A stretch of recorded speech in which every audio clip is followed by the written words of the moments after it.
instrument plus perlé. Là, Oui, c'est... Ouh. oui. Alors après, ça m'a quand C'est même des mots. intéressé le côté effectivement aérien, enfin, dans le registre aigu, et ça illustre peut-être la ferveur. Et puis, on a l'impression d'être dans l'esprit, et puis après, on revient dans le corps physique, dans les sensations. Donc ça, c'était assez intéressant. Mais je trouve que cette version joue beaucoup sur les effets, et finalement, dans le discours du violon en lui-même, j'ai pas été captivée plus que ça. Bon.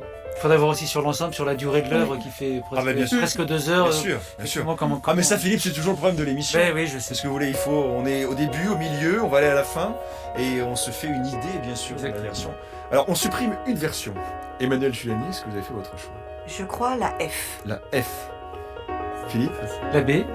La B. Fabienne? Et la baie aussi. La B.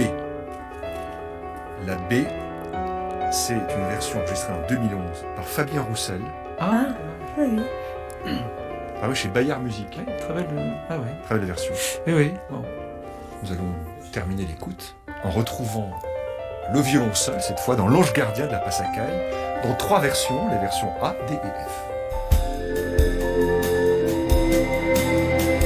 La tribune des critiques de disques, Jérémy Rousseau, France Musique. Dans la tribune cet après-midi, on découvre peut-être les sonates du rosaire de Bieber. Nous avons supprimé 3 versions. On va écouter maintenant, après un extrait de la première sonate, de la 5e et de la 10e, la toute fin.